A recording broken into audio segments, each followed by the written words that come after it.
complicaciones de cualquier enfermedad, obviamente también son diagnósticos. Y por lo tanto, si es un diagnóstico, es una complicación, es una entidad nosológica, por lo tanto tienen que conocer todo su cuadro clínico, cómo se hace el diagnóstico, qué elementos de exámenes auxiliares se pueden utilizar para confirmar esos diagnósticos. Por eso es de que relativamente, como son tantas complicaciones, como creo que hemos visto acá con el grupo, y probablemente también los que están llegando a otras series, hay mucho, ¿no? Mucho por leer. Y como van a ver acá, las complicaciones vamos a tratar de, bueno, tal vez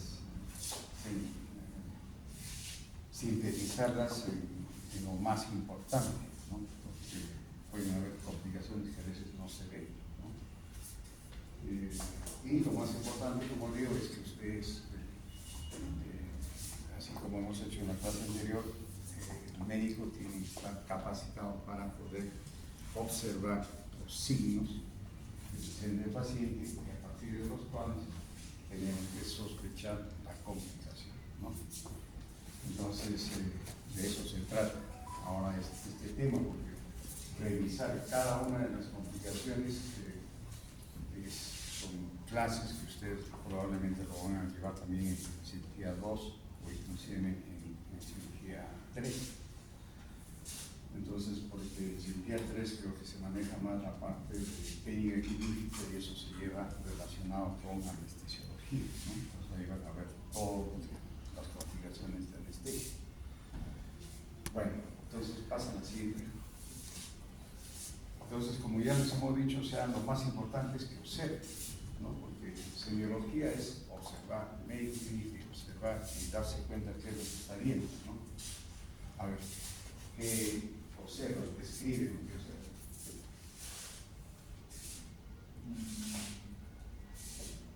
Algo más, algo de lo que ves. De repente estás viendo a tu enamorado.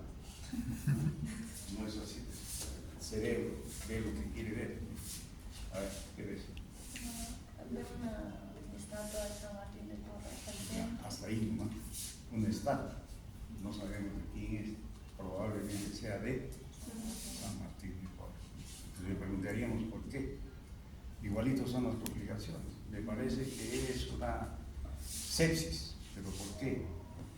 Porque hay tales signos, ¿no? Entonces, de eso se trata. ¿Qué más? ¿Qué ves?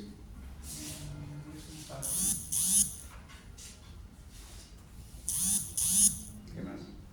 La estatua está en medio del patio y está rodeada por columnas. Columnas, ¿no? ¿Qué más? ¿Pero columnas de qué? Columnas material. ¿de qué? ¿De hierro? ¿De qué? ¿Ah? De material noble. De material noble. ¿Qué es? ¿De qué material? Miren, ¿cuántas cosas hay más? Muy antiguo. ¿Ah? Parece bastante antiguo. Ya es antiguo, pero describe lo que ves. Es un bar interior. Ah, por ahí dijo alguien un techo. ¿De qué? ¿De qué techo? Techo. Tejas, ¿no? O sea, miren, cada uno de ustedes está apreciando lo que ve. Y en función a eso, de acuerdo a lo que conocen, ustedes están pensando por ahí, a sus compañeros dijo, no, es una construcción antigua. Pero ¿cómo nosotros hacemos el diagnóstico de una construcción antigua? ¿No? Porque es, por ejemplo, por el techo, porque está hecho de tejas. Nosotros por eso les hemos dicho desde antes, o sea, ustedes como médicos, ¿cómo han aprendido a observar? ¿No? Cuando han llevado histología. Histología les han dicho, bueno, describan lo que ven, no opinen lo que les parece, o sea, ese es el diagnóstico. Entonces, si ustedes describen esto, bueno, es una construcción antigua, por ahí hay una estatua de que probablemente sea, ¿de quién dijiste? de San Martín de Porres. Tendríamos que preguntarle cómo reconoce que es de San Martín. El atuendo del estatua. Ah, El atuendo del estatua. el Como... estatua, ¿no? Podría ser, ¿no? Entonces, y San Martín de Porres es colorado, tampoco, ¿no? Gato. No vemos por ahí muy bien la cabeza.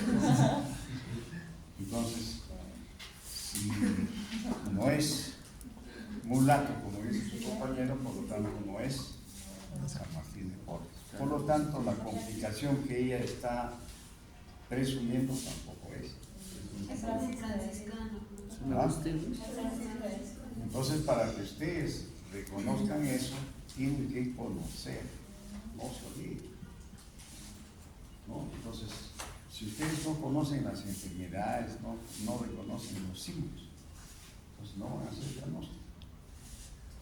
El miércoles pasó visita acá con sus compañeros y había un paciente que estaba haciendo fiebre, mal, grave, y yo le decía, miren su fascia, ¿te acuerdas? Sí. Entonces, ¿pero qué hay de característico en la fascia? ¿No? Las pestañas, ¿qué signo es? Y nadie sabía eso, ¿no? Entonces, pero si ustedes ya saben que es el signo de Margarita Botines, clínicamente pueden sospechar que ese paciente pueda tener tuberculosis.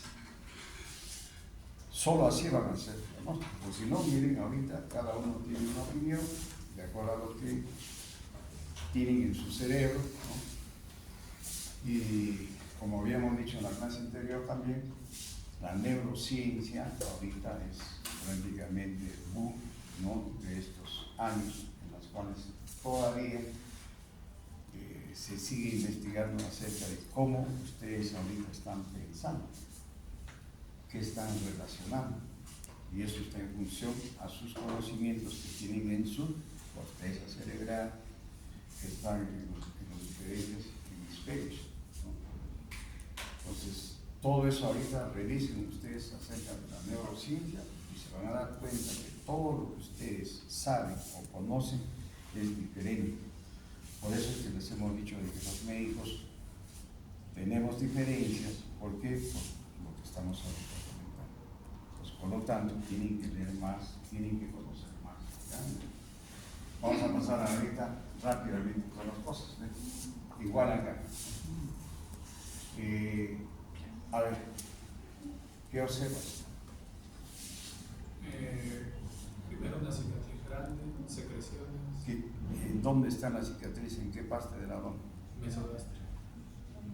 ¿Dónde está? Cicatriz mediana. Mediana, o sea, en la mitad. Ya. ¿Qué más estás observando?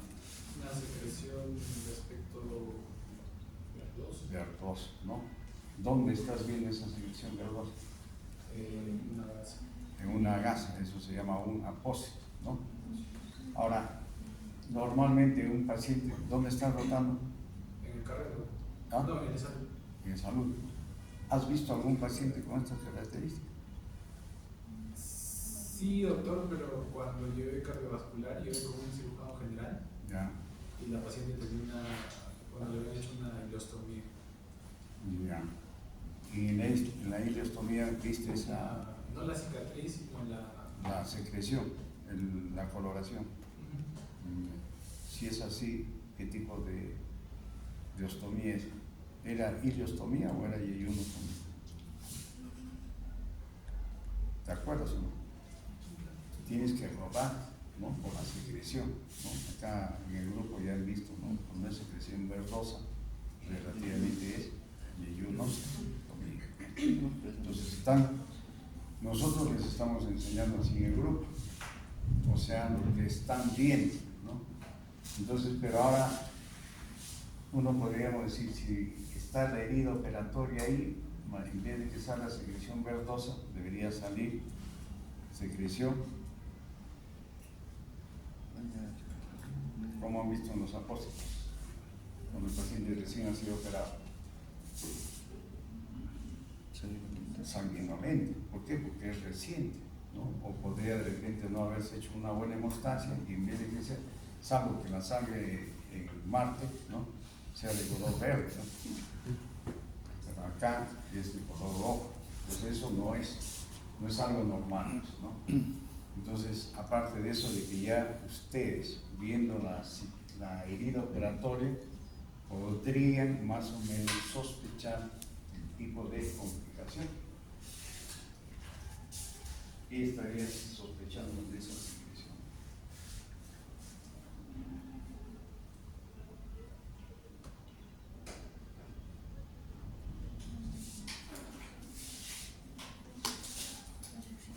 Justo tu compañero ha dicho, ¿no? Ha visto un paciente con ileostomía, con ese tipo de secreción. Por lo tanto, esa secreción, ¿de dónde es? Del intestino, ¿no? Y si tiene secreción verdosa, ¿no? Entonces están viendo que a nivel del ombligo hay esa secreción y ese apósito ha estado en esa zona. En esa zona del ombligo probablemente está saliendo esa secreción. Pero no es normal, pues, ¿no? Porque si sería sangre, que es lo más común, diríamos que el paciente tiene una complicación de la herida operatoria, que sería un sangrado de la herida operatoria, o sea, se ha acumulado la sangre, pero sería rojo, que está saliendo de color verde. Entonces, uno tiene que estar pensando, como ya les hemos dicho, ¿no? Como Gareca, ¿no? Pensar de que esa secreción está saliendo del abdomen, pero para que salga de esa coloración tiene que haberse abierto el intestino. ¿Qué tipo de intestino? ¿El grueso o el delgado? El delgado, ¿no? Porque el delgado tiene esa secreción. Entonces nosotros, aún sin conocer al paciente de qué lo han operado, mirando esto, podemos sospechar de que la complicación de este paciente sea una ruptura del intestino delgado, que podría haberse hecho una anastomosis, o de repente el paciente entró por otra cirugía, por ejemplo, traumática, y de repente ha habido una perforación del intestino, se ha lacerado, y por ahí está saliendo ese contenido verdoso. Entonces, basado en lo que están viendo y en lo que conocen, ustedes pueden sospechar, ¿no?, de la complicación postoperatoria. Más aún, como les había dicho, esta es una cicatriz mediana, ¿no? Y cuando es una cicatriz mediana, generalmente el paciente, ¿de qué lo han operado? Probablemente.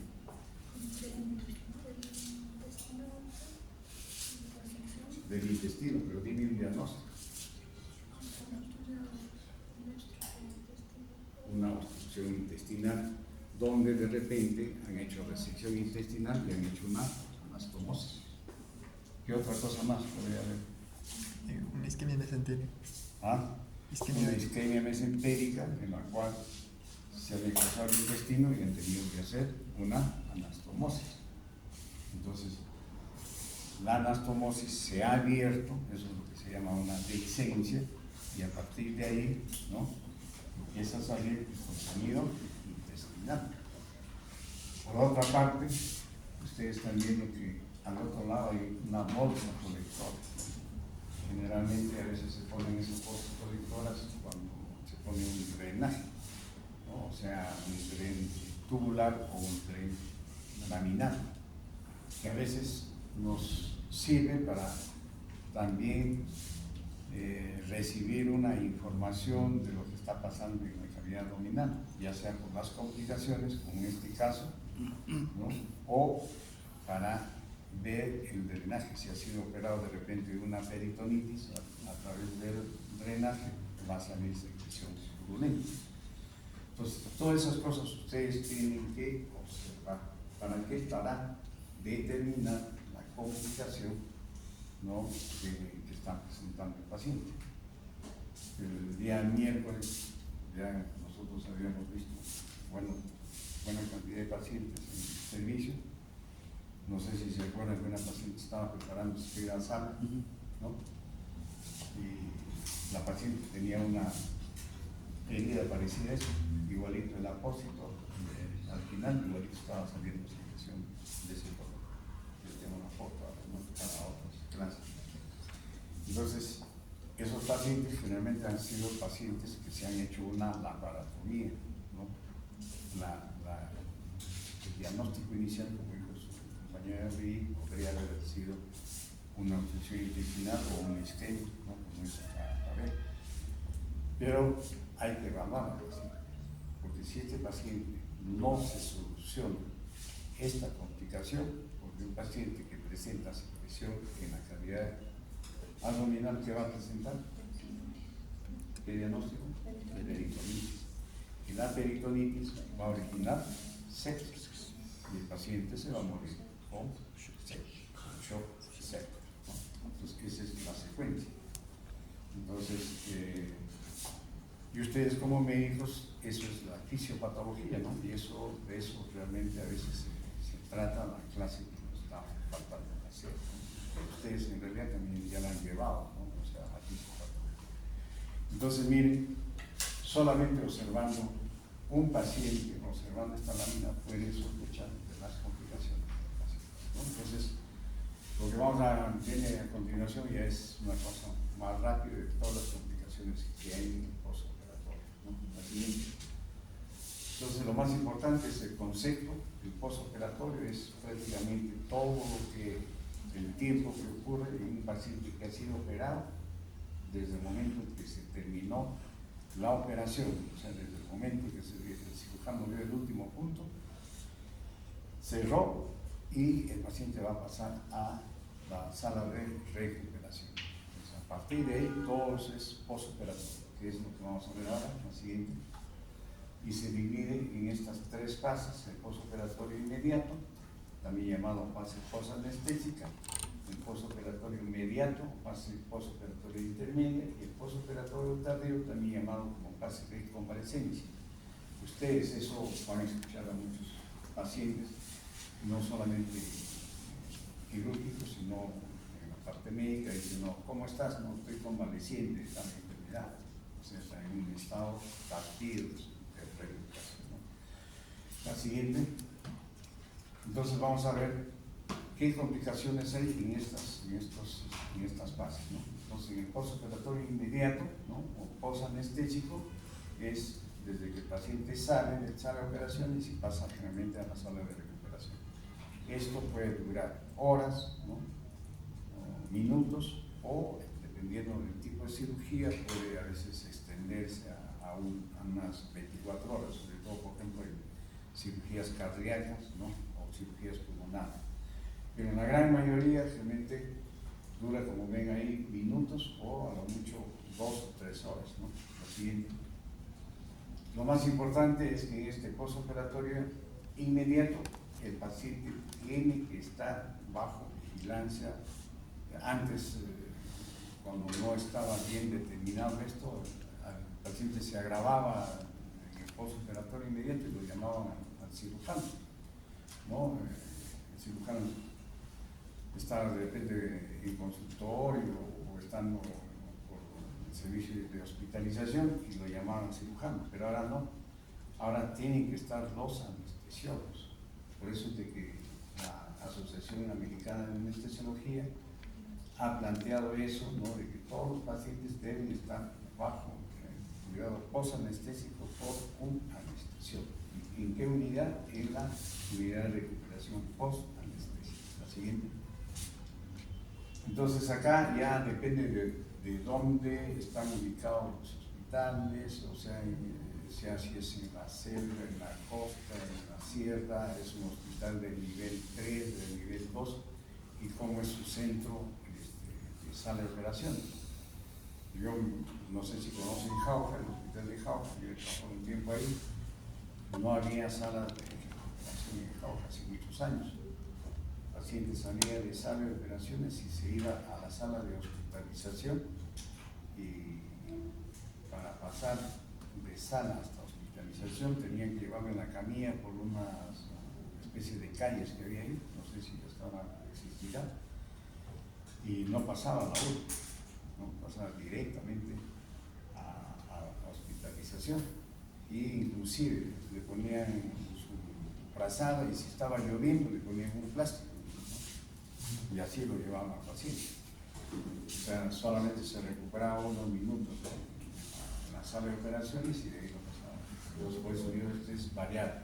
Para que no ocurra todas esas cosas, por eso ahora en todos los hospitales que se han construido tienen que tener una sala de recuperación inmediata en el centro quirúrgico, como lo que existe en el Carrión, y después también en Seguro, ¿no?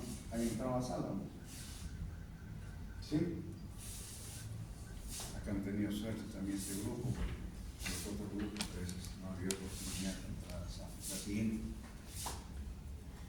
Los centros quirúrgicos, por ejemplo, con su URPA, tienen desde los equipos más sofisticados, ¿no? Como pueden ser los hospitales del Seguro, bueno, ahora en el Carrión, o de otros países, ¿no? Son salas que tienen todos los equipos para hacer la atención inmediata de alguna complicación del paciente. La siguiente.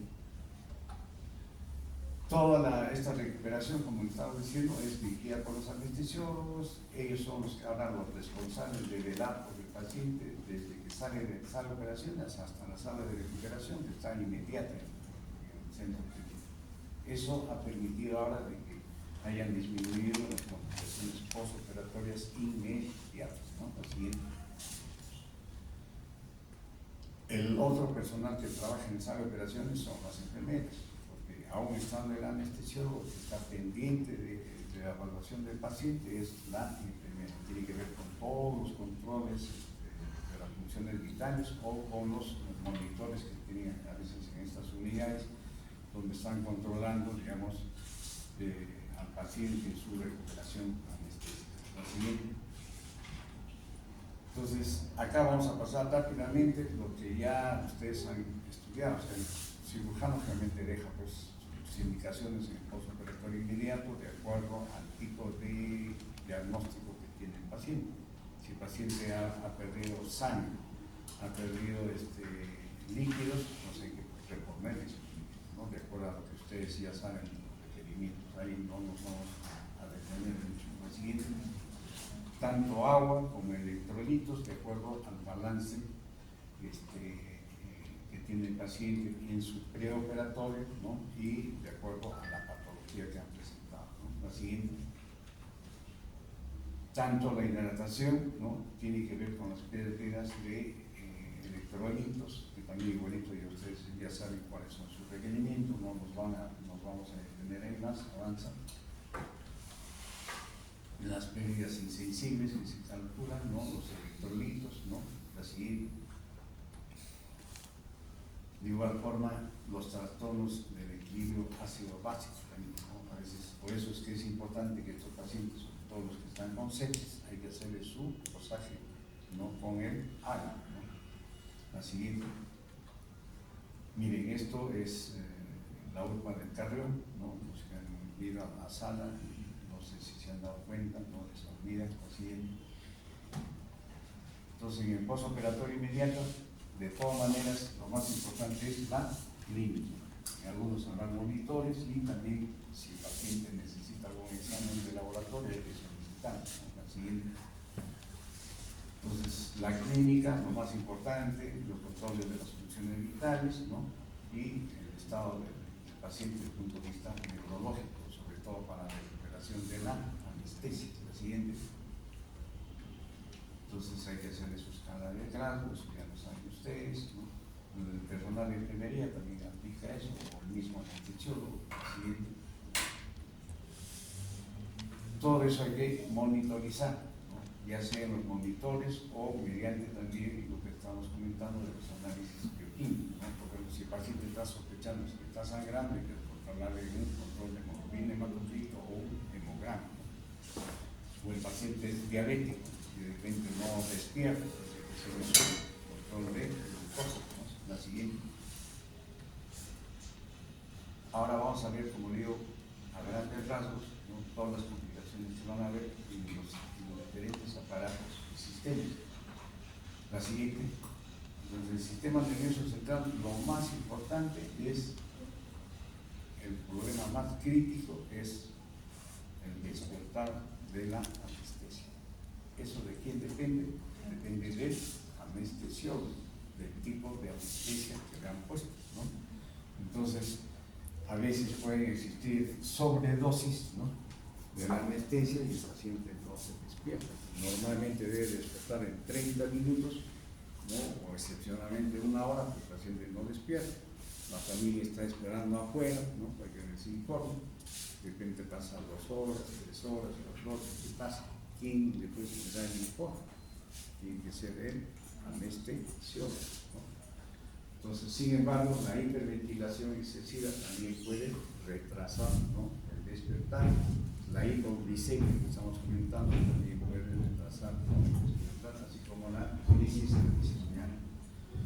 El paciente en el postoperatorio también ya se despierta, pero va a estar, como se dice, agitado, ¿no? Algunos le llaman como diagnóstico agitación psicomotriz. Pero eso puede ser por dolor, ¿no? O de hipoxemia, por globo vesical, o porque está obstruida en la sonda vesical también, porque eso va a ocasionar, ¿no? El globo vesical. O si no, hay pacientes también que son alcohólicos, ¿no? Por eso la importancia de la evaluación preanestésica o preoperatoria, entonces que les pasa todo el efecto del alcohol y empiezan con su agitación psicomotriz. Y finalmente, lesiones cerebrales orgánicas, ¿no? Han habido pacientes que han entrado por una apendicitis, ¿no? Una peritonitis, y de repente tienen un tumor cerebral. Y pues cuando vemos en el postoperatorio, relativamente o empieza a convulsionar, ¿no? Entonces todos se sorprenden de repente, la mayoría piensa en problemas de la anestesia, pero hay que tener en cuenta eso, problemas orgánicos cerebrales. Y de igual forma la temperatura. Hay pacientes que en el postoperatorio van a ser hipertérmicos, ¿no? Entonces, o hipotermia, bueno, de acuerdo ya también a la patología del paciente. La siguiente.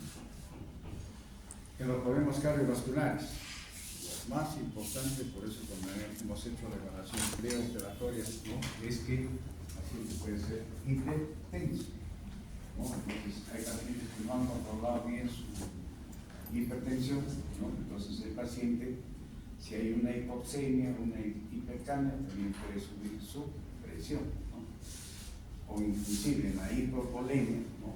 Lo han hidratado demasiado, ¿no? Entonces va a subir su presión al paciente que es hipertenso. Porque el hipertenso tiene que ustedes manejar bien los líquidos. Ahora, si el paciente presenta hipotensión, es todo lo contrario. Si yo he ingresado con el paciente que tiene un traumatismo abdominal, ¿no? En la cual se está sospechando que es ruptura de víscera hueca o víscera sólida, sobre todo hígado o vaso, entonces el paciente va a estar pálido, ¿no? Se va a sospechar de una hemorragia y el paciente va a estar hipotenso, ¿no? Entonces, el anestesiólogo ya desde que entró el paciente a sala tiene que haberle puesto por lo menos sangre o por lo menos haberle hecho la resucitación con solución salina, ¿no? Entonces, eso hay que tener en cuenta cuando hay hipotensión y sobre todo en la sepsis, como ven ahí, porque va a haber un shock, ¿no? Séptico, ¿no? Entonces, el paciente que está con shock séptico generalmente va a mantener su hipotensión. Las arritmias, muchos pacientes que nosotros operamos a veces son pacientes que tienen arritmias y que no se ha hecho el diagnóstico en la evaluación preoperatoria. Y eso también puede causar problemas, ¿no? En el paciente en el postoperatorio inmediato, pero hay que tener en cuenta que las alteraciones hidroelectrolíticas también pueden producir arritmias. La misma hipoxemia también puede producir arritmia, la hipercamia o la intoxicación digital, ¿no? El infarto agudo del miocardio es otra complicación. Hay muchos pacientes que se han preparado para una cirugía, pero tienen el antecedente de que un mes anterior o 15 días antes han estado con un poco de problema de dolor precordial y de repente no han sido evaluados adecuadamente por un cardiólogo.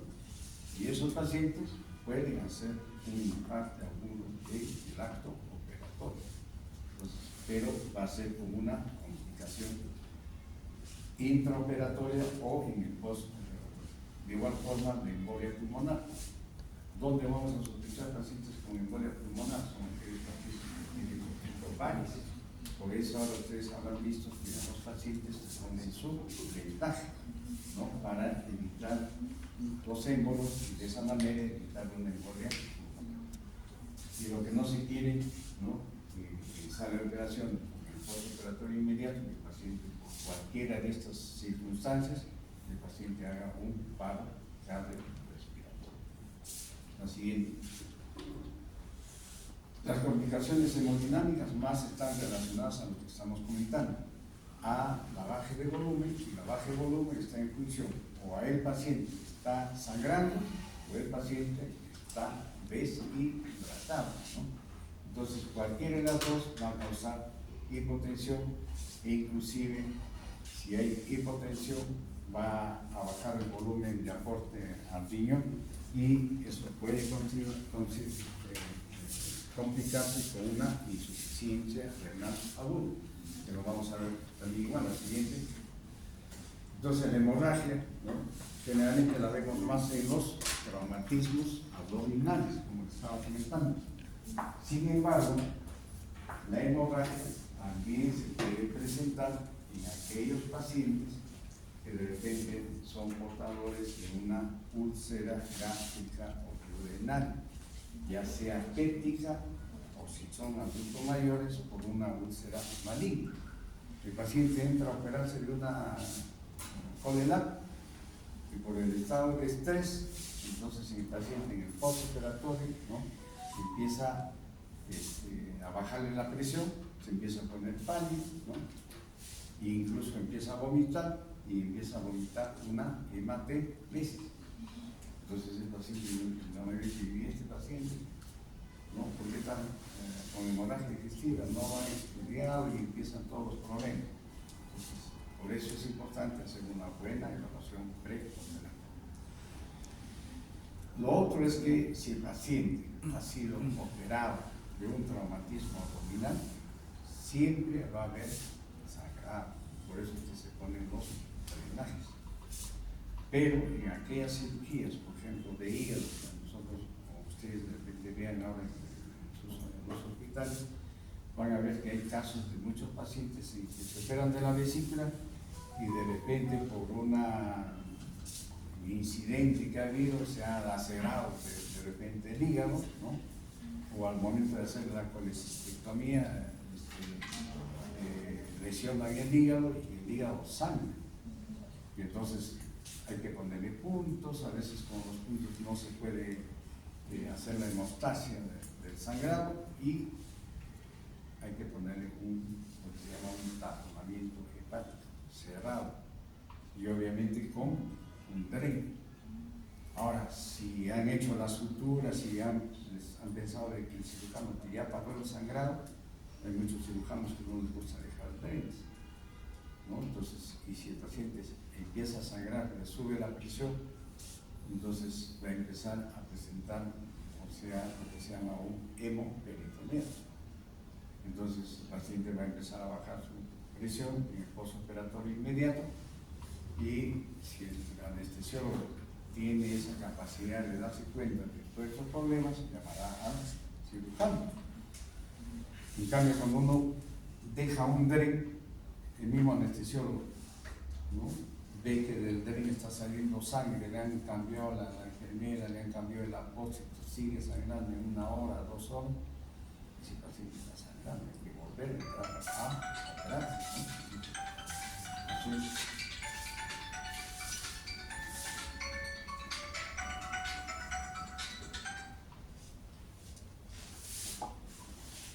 Entonces, eso es lo que puede ocurrir en el postoperatorio debido a una cirugía, ¿no?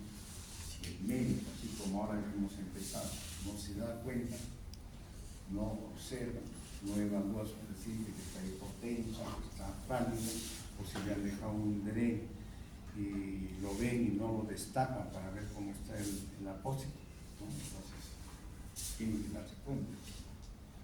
Entonces, todo lo que está descrito y muy excepcionalmente puede ocurrir sangrado de la herida operatoria, sobre todo aquellos pacientes ancianos que tienen problemas respiratorios, que están con tos inclusive tanto tosen que a veces se abre, o sea, se rompe la estructura de la ponerosis.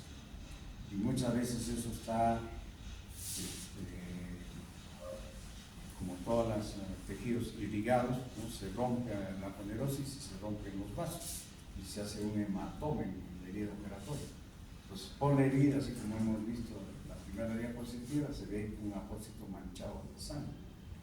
Entonces hay que sospechar eso, ¿no? De que hay sangrado por la herida operatoria debido a lo que el paciente está respirando. O de lo contrario, lo más dramático, no solamente se rompe la fascia, sino se rompe los puntos del tejido celular subcutáneo y de la piel, y se abre todo. Eso es lo que se llama una dehiscencia total de la herida operatoria, y todo el intestino se sale, ¿no? Y para tan mala suerte, todavía en la hora de la visita, donde están todos los familiares, y dicen, uy, lo han operado mal, lo primero que operan, y no saben que el paciente seguro que ha estado con tos, ha tenido fibrosis pulmonar, son ancianos, ¿no? Entonces, esas cosas, por eso el cirujano tiene que valorar para poder tomar las medidas de precaución, como son a veces los puntos de contención que hemos visto en otro día, ¿no? Entonces, eso es respecto a la hemorragia, ¿no? La siguiente. En las complicaciones respiratorias, igual. Las complicaciones respiratorias más frecuentes que ustedes van a ver en sus pacientes, que van a ver ahora en la práctica, van a ser la atelectasia, la neumonía o la bronconeumonía, ¿no? Eso realmente se va a presentar en los primeros días del postoperatorio. Realmente el primer día postoperatorio, ¿no? Ya sea cuando está hospitalizado el paciente, va a empezar con un distrés respiratorio, ¿no? Con disnea, se va a poner cianótico, ¿no? Y lo primero que hacen en el hospital, ¿qué hacen?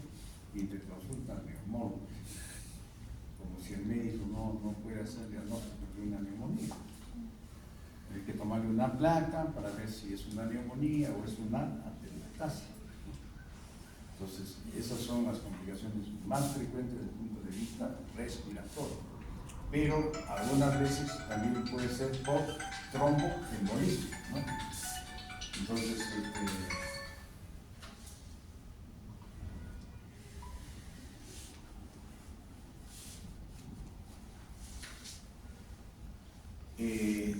el tromboembolismo, como hemos estado diciendo, se va a presentar en pacientes que tienen antecedentes de varios, donde también se va a presentar en aquellos pacientes que tienen problema cardíaco, ¿no? Los pacientes que tienen arritmia.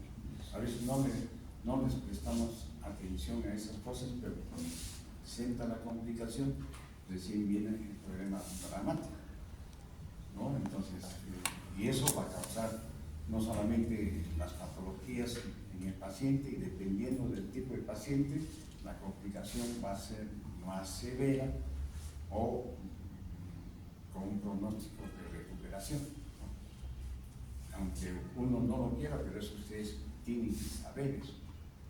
El otro día también en una guardia hemos entrado a operar a un anciano, ¿no? Con un problema abdominal que parecía una peritonitis, ¿no? Y como se notó, estaba necrosado, ciego, ¿no? Y todo el polo derecho. No había ni bólulo, nada de esas cosas. Pero pues, esa paciente era cardíaca. Entonces, su diagnóstico, ¿no? Es que si eso la familia no sabe, hay que explicarlo, ¿no? Entonces, lo que hemos encontrado es esto, incluso por la necrosis, que ya había estado varios días en observación, ya estaba haciendo sepsis, estaba haciendo short sepsis. El paciente tiene que pasar a la UCI y no ha tolerado la sepsis y se muere, ¿no? Entonces, todo eso ocurre, pero nosotros tenemos que saber por esa secuencia. Por eso uno tiene que informar al paciente, a la familia, sobre todo. Hemos encontrado esto: su paciente está en sepsis, está en shock séptico, el paciente es adulto mayor, su riesgo es alto y su pronóstico no es bueno. ¿Sí? ¿Por qué? Porque ya no sabemos de todas las complicaciones que pueden presentar, ¿no? La siguiente. La vigilancia del problema respiratorio, igualito. ¿Quién lo tiene que ver eso? En el postoperatorio inmediato. Mira, desde luego está viendo que si el paciente está respirando bien, si el paciente de repente bruscamente se puso cianótico, ¿no? Y llama, obviamente, ahora están a la mano, ahora hacen guardia los anestesiólogos en la URI. Como digo antes, todo era el cirujano. Pensando que incluso hasta las familias decían, no, el cirujano es el responsable.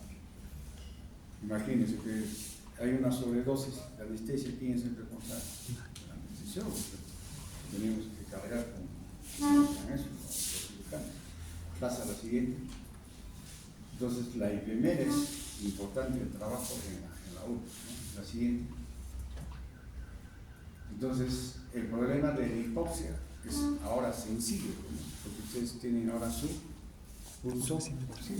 Si lo están viendo al paciente que está con disnea, ¿no? No está respirando bien, lo primero que hacen es ponerle el pulso oxígeno. Entonces, si baja su saturación, entonces, ¿qué es lo que tienen que hacer? Ponerle oxígeno. Si con el oxígeno, con la cámara nasal, no mejora, entonces persiste el problema, ¿no? Entonces hay que sospechar de las complicaciones que tiene el paciente, tomarle su placa, y si el paciente sigue muy dinético, va bajando su saturación, sigue pasando a la UCI para ponerle, como dice en la mano, ¿no? El respirador. Entonces, pero antes de todas esas cosas hay que revisar las causas de hipoxia, ¿no? Como es la depresión central, ¿no? La alteración de la telectasia que estamos diciendo, o el neumotórax o hemotórax que puede tener el paciente. Todas esas patologías, todos esos diagnósticos hay que revisarlos para también tener en cuenta que el paciente puede estar cursando con hipoxia. Entonces, o de todas maneras también puede haber obstrucciones de las vías aéreas. El paciente a veces puede haberse ocurrido, generalmente se ocurre por la caída de la lengua, ¿no? Pues hay que ponerle un tubo de Mayo. La siguiente. Para que vean cómo es una telectasia, ustedes seguro que eso ya lo han visto en neumología, ¿no? Entonces es característico el desplazamiento del tórax, ¿no? La siguiente.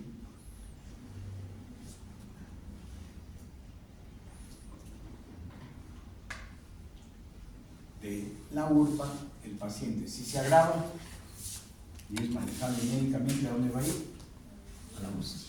Si el paciente se agrava, está sangrando, hay que volverlo a operar, tiene que regresar al quirófano. Si todo va bien, el paciente pasa a la sala de recuperación. Así como hay salas para recuperación de varios días en hospitalización, ahora ya se hace cirugías ambulatorias. Sala de operaciones también, el paciente se va a su casa. Pero ¿quién tiene que dar el alta? Tiene que ser el anestesiólogo, ¿no? Entonces el anestesiólogo ve que el paciente no tiene mayor complicación, pues le da de alta de sala de operaciones, ¿no? Siguiente. Ahora vamos a ver rápidamente la parte del postoperatorio intermedio. Esa foto es una foto cuando nosotros atendíamos a los pacientes pediátricos, ¿no? Acá en el Hospital Carrión, hace muchos años atrás. Operábamos a niños, los cirujanos generales, éramos de adultos, no había cirujano pediatra, teníamos que operar a los niños. Ya, ahora en cambio, los nuevos cirujanos solamente hacen cirugía de adultos, ¿no? El siguiente. Entonces, el postoperatorio inmediato, ¿no? Prácticamente es ya donde el paciente pasa a hospitalización y hasta que el paciente ya se recupera, ¿no? De su patología de fondo. Entonces, eso puede durar un día, 2 días, 3 días. Si presentan complicaciones postoperatorias, puede durar más tiempo, ¿no? Como el otro día que vimos un paciente que estaba 21 días hospitalizado, ¿no? Entonces, de acuerdo a las complicaciones, el paciente se mantiene hospitalizado. Ahora, hay, digamos, manejos de los pacientes quirúrgicos que se pueden hacer en forma ambulatoria. Por eso es de que el paciente se le da de alta relativamente en forma temprana, o sea, a los 2 o 3 días. Porque los pacientes operados de apendicitis aguda no complicada, ¿no? O sea, no tienen peritonitis, no les han dejado drenaje, generalmente el paciente se va a los 2 días, ¿ya? O en las colelabs también se van a los 2 días, o a veces inclusive hasta el primer día postoperatorio. Entonces, pero aquellos que han presentado alguna complicación se van a quedar más días, ¿no? La siguiente. Entonces, en esto igualito hay que hacer la monitorización, hay que darle su sueroterapia, su nutrición, su medicación respectiva, porque son antibióticos, sintomáticos, ¿no? La siguiente. Lo más importante es ver la evolución del paciente, ¿no? También acá hay que ver cómo va la diuresis, cómo va el problema de la regulación de electrolitos, ¿no? Si ha sido un paciente que ha entrado en sepsis, se va recuperando, entonces hay que seguir continuando con su dosaje de agua. Si el paciente a veces presenta fiebre, pero ya fiebre acá en el tercer, cuarto o quinto día. Esa fiebre del tercer o cuarto o quinto día generalmente se debe ya a la infección de la herida operatoria, a lo que ahora se conoce como meniscos, ¿no? Entonces, pero generalmente cuando hay fiebre, como les hemos dicho, cuando uno ve que el paciente está con un eritema, ¿no? Está con fiebre y hay un aumento de la pared, en este caso de la herida, y el paciente está haciendo fiebre, lo más probable, ahora se dice ISO, pero uno abre la herida y sale pus, y eso ¿cómo se llama? Un absceso, o sea, un absceso de herida. La siguiente. Entonces, la fiebre postoperatoria, como estamos viendo, en algunos casos, que es de tipo infecciosa, ¿no? Solamente dicen el 50% de esos casos, es más infecciosa que como consecuencia de la misma patología o de la cirugía que hacemos en el paciente, ¿no? Entonces, ¿por qué? Porque a veces estos pacientes, si ha tenido peritonitis antes de la operación y ha estado con fiebre, puede hacer que persista con fiebre, ¿sí? Entonces hay que mantener los antibióticos hasta que bajen la fiebre. Entonces pero acá a veces en el postoperatorio muchos se desesperan y dicen, no, ya seguro que debe haber algo. Hay que pedirle tomografía, ecografía, no saben para qué le piden, pero por eso yo siempre digo, primero tienen que sospechar. Lo primero que tendrían que sospechar de un absceso residual, que es cuando el paciente ha tenido pus, o sea, una peritonitis. Pero si no ha tenido peritonitis, vamos a sospechar de absceso residual. ¿Dónde hay que sospechar que haya peritonitis? En los casos que hemos visto al inicio, ha habido una licencia de la anastomosis y el paciente puede estar haciendo, en su caso sí, la fiebre pero por la complicación de una licencia, no por absceso residual. La siguiente. Entonces la fiebre, por eso también hay que descartar. Hay pacientes que les han puesto sangre, ¿no? Entonces un traumatismo le ha puesto sangre y el paciente empieza a presentar fiebre, ¿no? Entonces por reacción, ¿no? Al, digamos, incluso hasta podría haber un shock anafiláctico, suponiendo que entonces hay que revisar bien, digamos, el grupo sanguíneo, porque en el hospital pueden pasar tantas cosas que si el médico no está atento a esas cosas, después nos responsabilizan a nosotros, ¿no? Después, igualito, hay hematomas grandes donde se va reabsorbiendo la sangre y eso también puede causar fiebre. Y lo que estamos comentando, bueno, la infección de las heridas operatorias o la sepsis o los abscesos residuales, ¿no? La siguiente. En la cuestión del aparato digestivo, ¿no? Es lo que generalmente siempre les preguntamos, ¿no? ¿Cuál es el problema más crítico en un paciente que ha sido operado, ¿no? Es que el paciente que se ha operado por una laparotomía, se ha abierto todo el abdomen, se ha tenido que viscerar, por ejemplo, en el caso de que haya sido una peritonitis, para lavar toda la cavidad urinaria, todo el intestino. Ese manipuleo que se hace generalmente va a hacer que el paciente presente, para que entiendan, una parálisis intestinal, o sea, lo que se llama un delirio paralítico postoperatorio, y que a veces puede durar 24, 48 horas, muy excepcionalmente 72 horas. Entonces esos pacientes tienen que estar con sonda nasogástrica, ¿no? Por eso ahí está indicado. complicado la zona nasogástrica. Entonces, eso es un hilio postoperatorio. Ahora, si el paciente ha sido operado de peritonitis, ha estado con pus, y a veces el cirujano ha lavado rápido y ha dejado restos de pus o fibrina, qué sé yo, eso se pega, se adhiere y esa fibrina se van a formar lo que se llaman las adherencias intestinales o bridas, ¿no? Nomás. Entonces, de repente el paciente a la semana o de repente salió de antes el paciente y a los 15 días regresa otra vez, ¿no? Con una distensión abdominal, ¿no? Que no elimina platos, y cuando ustedes lo examinan el abdomen ven que el paciente está con una cicatriz operatoria o de repente hasta una herida operatoria relativamente reciente, ¿no? Entonces, en esos pacientes hay que descartar una obstrucción intestinal por heridas y heridas. La siguiente.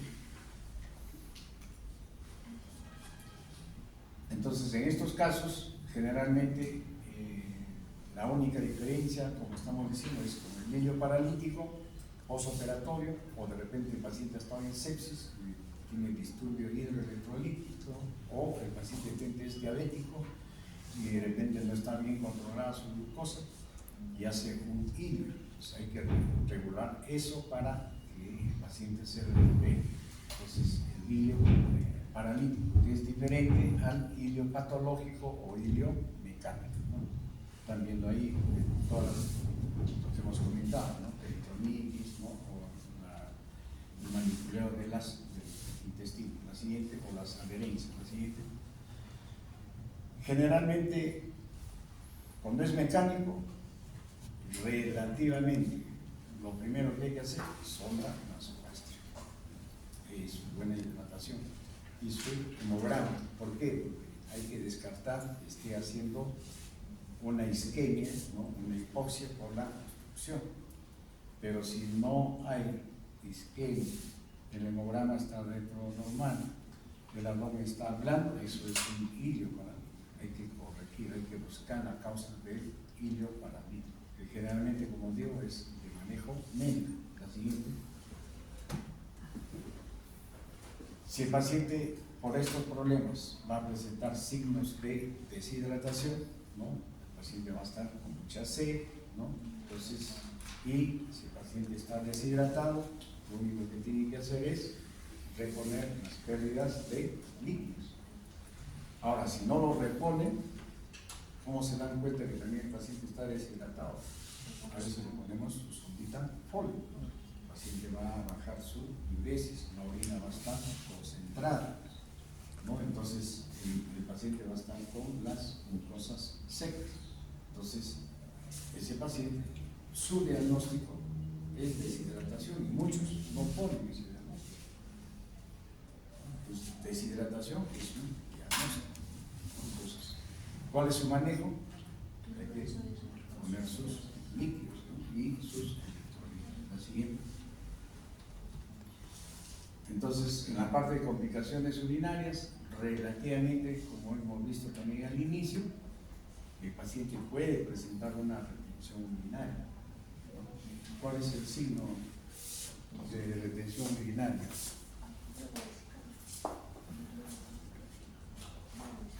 ¿Cuál es el signo de retención urinaria?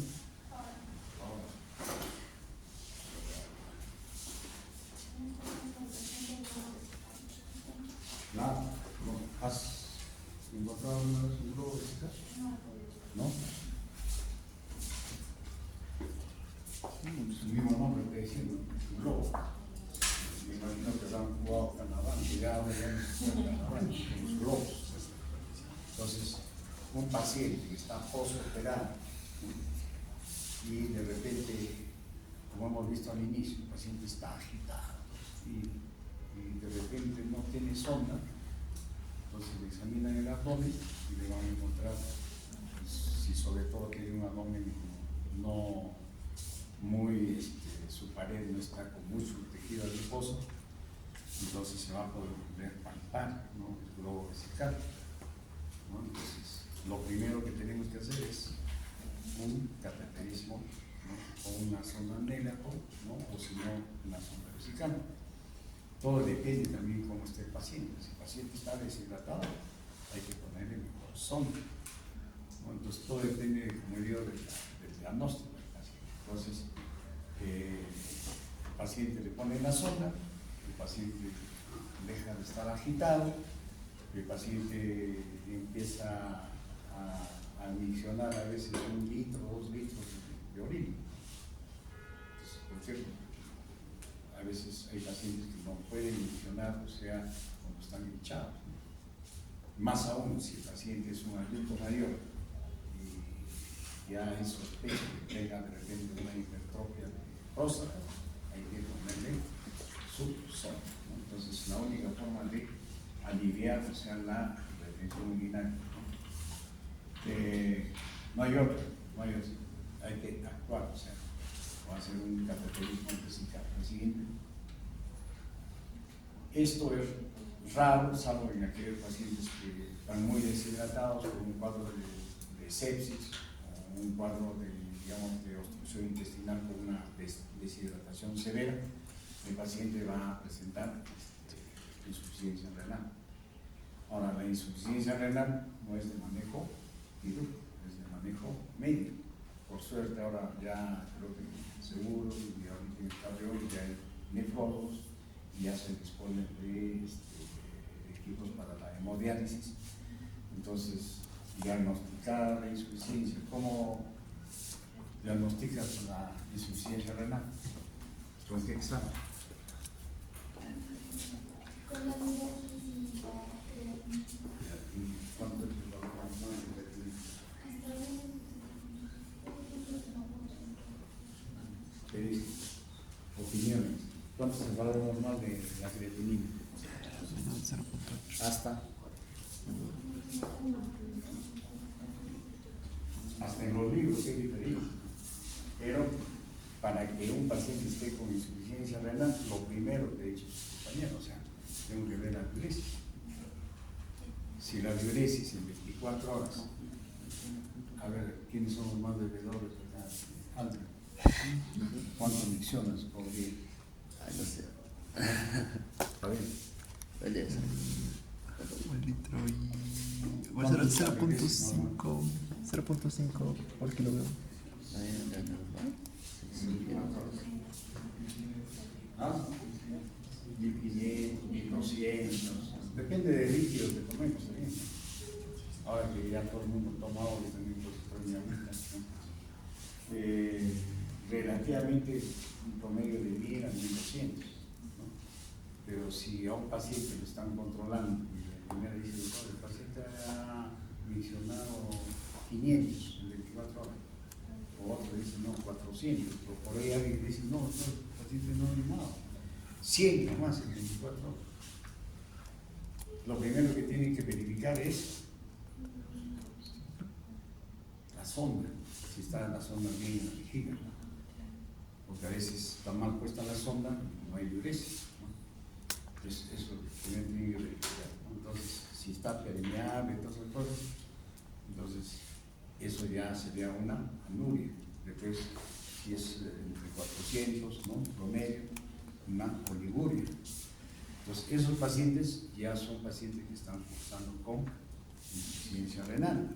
Y si ustedes le hacen un control de creatinina y de repente tiene 3, tiene 4, ya pues está hecho el diagnóstico. Aquí tienen que hacer la interconsulta para que lo manejes al nefrólogo, ¿no? Pacientes se lo llevan o si no a veces le hacen su diálisis y lo regresan al hospital o al servicio, ¿no? Entonces ahora se ha hecho mucho más factible de manejar este tipo de pacientes. Antes, en cambio, era hacer diagnóstico de insuficiencia renal, sobre todo con pacientes que tengan 4, 5, 6 de creatinina. Era, o sea, como es el médico, tenía que informar al paciente o a la familia. Entonces, antes no teníamos esos servicios y ya decía, bueno, el paciente está con una insuficiencia renal irreversible, se va a morir. Ahora no, ahora tiene usted la oportunidad de que vaya a un servicio de La siguiente. La desnutrición, no, la parte nutricional es importante. ¿Sí? Por eso es de que al paciente se le evalúa en los primeros días, ¿no? O sea, en el primer día, en el segundo día, si ya hay función intestinal mediante la presencia de fluidos hidroaéreos. ¿No? O el mismo paciente dice, doctor, ya estoy con hambre, quiero comer. Pero si es un paciente que ha estado con una peritonitis, ha estado con complicación, no está con sonno, entonces el paciente no va a comer. Entonces, ahí las cosas son diferentes, ¿no? Entonces, por eso que la nutrición, ¿no?, depende del tipo de paciente y del tipo de diagnóstico del paciente. Los pacientes de apendicitis no complicadas, operados de hernia, de colelax, con una evolución favorable en 24 horas, generalmente ya están iniciando una dieta líquida a las 24 horas, o hasta dieta blanda, se le puede dar, y se están yendo de alta. Los pacientes ambulatorios que hemos visto, ¿no?, igual. Pues, pero si es un paciente que lo han operado de peritonitis, ha estado con compromiso multisistémico, ¿no?, entonces no puede comer, entonces esos pacientes necesariamente hay que darle un soporte nutricional, ¿no? Entonces, si todavía puede aceptar o tolerar una zona nasogástrica o una nasobiliar para hacerle nutrición enteral. Pero como hemos visto pacientes graves que están prácticamente, que han hecho sepsis, han hecho, tienen un intestino corto, no pueden absorber, entonces tiene que ser nutrición parenteral.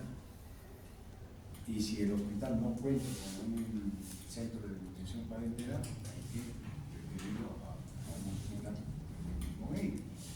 ¿Para qué? Para darle un buen soporte al paciente y puedan todavía darle la oportunidad de hacerle un tratamiento, digamos, complementario de su cirugía, ¿no? Entonces, eso es importante, por eso en la nutrición, porque si no, como vamos a ver algunas imágenes al final. ¿Qué hora es, por favor? 3:20. No, entonces, avanzamos. Entonces, acá las complicaciones hematológicas, el tromboembolismo que ya lo hemos comentado, ¿no? Para eso hay que levantar al paciente y movilizarlo rápidamente, ¿no?, para que no haya formación de trombos, lo mismo para que solo hay que diferir el levantar al paciente en aquellos pacientes que son propensos a tener una evisceración, como son aquellos pacientes que le han hecho unas laparotomías grandes, ¿no?, y que a veces no le han puesto ni siquiera puntos de contención, tienen que estar con una faja y no le cortarse mucho. Lo siguiente, las heridas operatorias, lo que hemos comentado, ¿no? Entonces, las heridas pueden presentar un liso, un absceso, pueden presentar un hematoma, o pueden haber dehiscencias de las heridas sin presentar, o sea, hasta una evisceración o una,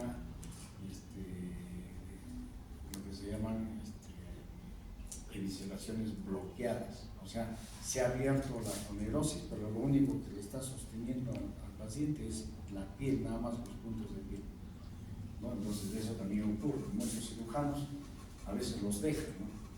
Lo ideal es, en esos casos, preferir es entrar de nuevo y volverlos a cerrar todo el abdomen y poner los puntos de contención. Eso lo vamos a ver en algunas imágenes en adelante. La curación de los pacientes en el postoperatorio es importante, ¿no? Tienen que curar ustedes, acostúmbrense a curar a sus pacientes. A veces los dejan, no quieren curar, o algunos que dicen no me gustan las cirugías. Todos nuestros internos que han pasado por el camión, como ven ahí, están curando al paciente. Es un interno ya tiene este diagnóstico de varios años, actualmente este interno ya es un especialista, ¿no? La siguiente, todas las heridas limpias que hemos estado viendo el otro día, ¿no? Las heridas limpias contaminadas, ¿no? La siguiente, la herida contaminada, la siguiente, ¿no? Y las heridas infectadas o sucias. El porcentaje de infección de estas heridas, como están viendo ahí que están resaltadas, eso es parte de la evolución introducción de una herida contaminada. O sea, la herida contaminada se va a infectar y eso le tienen que informar al paciente, ¿no? O cuando salga de alta el paciente ya ha tenido una peritonitis, le han cerrado la herida, esa es una herida contaminada, ¿no? Entonces hay posibilidad del 15 a 20% de se infecte. Y generalmente cuando se infecta, a los 5, 6, 7 días. Muy excepcionalmente días a la semana o a los 10 días.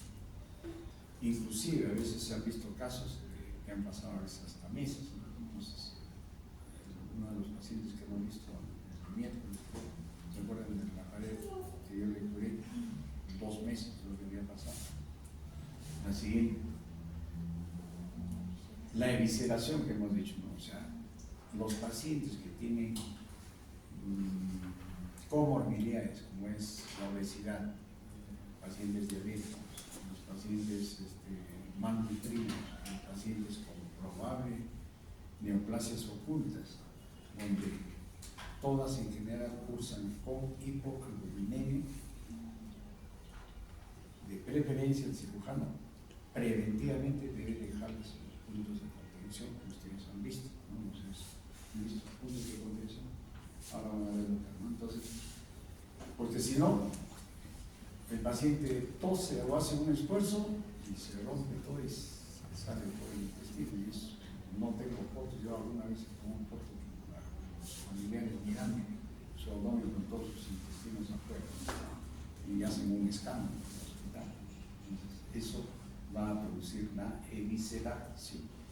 Otras de las complicaciones del aparato digestivo que es muy dramático, muy complejo y hasta de manejar es las fístulas, ¿no? Las fístulas generalmente es porque el paciente ha presentado una complicación de lo que hemos visto al inicio, de repente una perforación intestinal y que se ha comunicado con la herida operatoria y la herida se infecta, se abre y ahí nomás se pega el intestino y hasta se ve la fístula, ¿no? El orificio de la fístula del intestino. Y peor todavía si es intestino delgado, como tiene enzimas, ¿no? El jugo intestinal, hace todo una dermatitis química alrededor, y ya no se pueden pegar las bolsas de ostomía. Entonces, todo ese problema puede traer las fístulas, ¿no?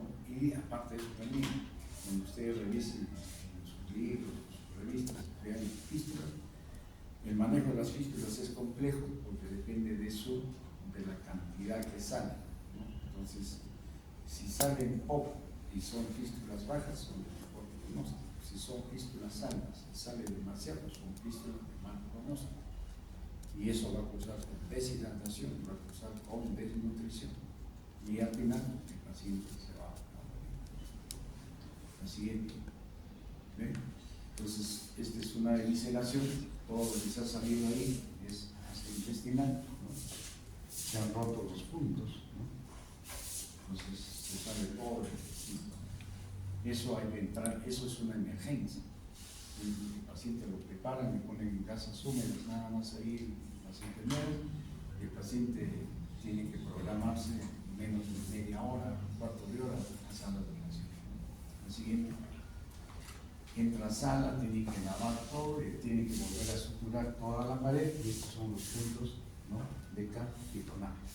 Acá están hechos con estos tubos, que habrán visto los tubos de drenajes tubulares, ¿no? Pero también se pueden utilizar de los equipos de hemoclisis, ¿no? Eso también se le pone acá como puntos de contención.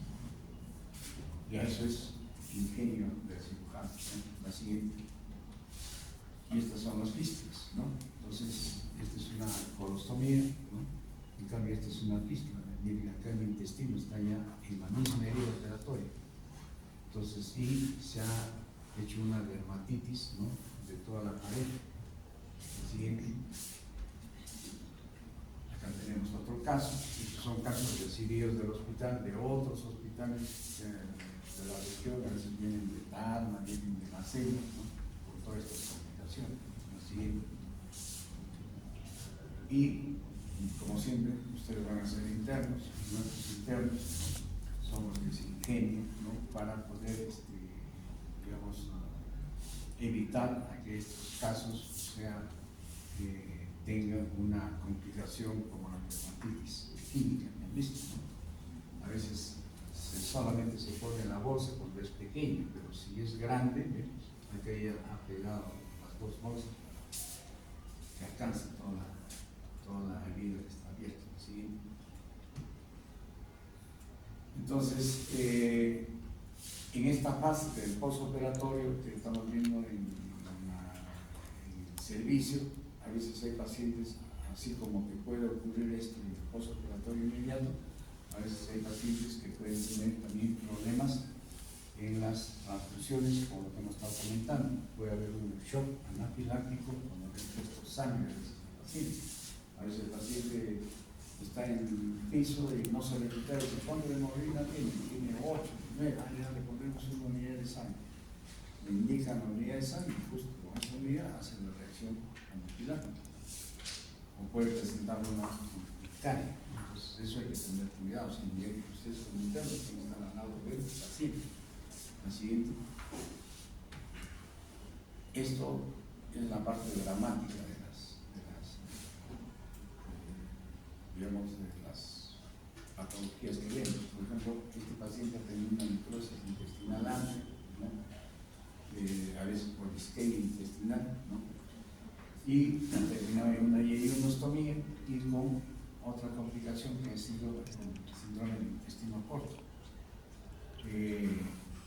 No hemos tenido en ese tiempo una unidad nutricional, ni tampoco hubo la oportunidad de referir a un centro de mayor complejidad en Lima, y este es del año 2007. Este pacientito, así como ustedes, se fue adelgazando, como están viendo el grado de nutrición.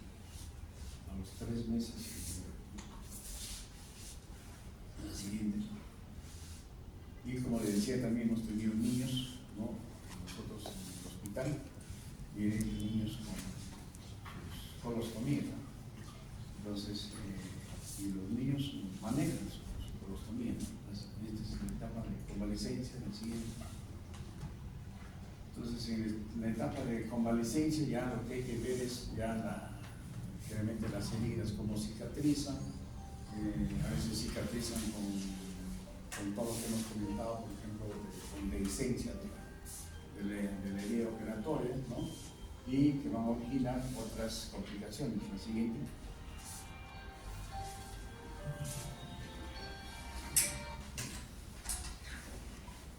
Entonces, en esta etapa de las convalecencias, generalmente vamos a ver los queloides, las eventraciones, las obstrucciones intestinales por vías de adherencia, ¿no? Que son las más frecuentes, ¿no? La siguiente. Pásala, ese es un poco que se ha quedado corto. Eso es todo lo que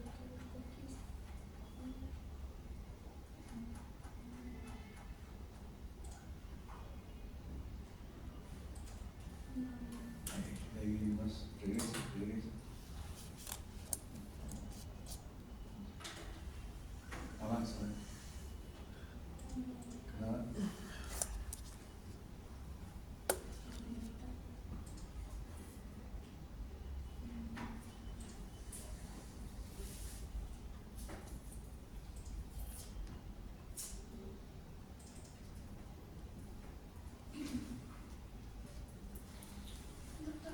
Sí. No. Bueno, entonces, ¿hay alguna pregunta? ¿Algo que hayan visto? ¿Alguna investigación?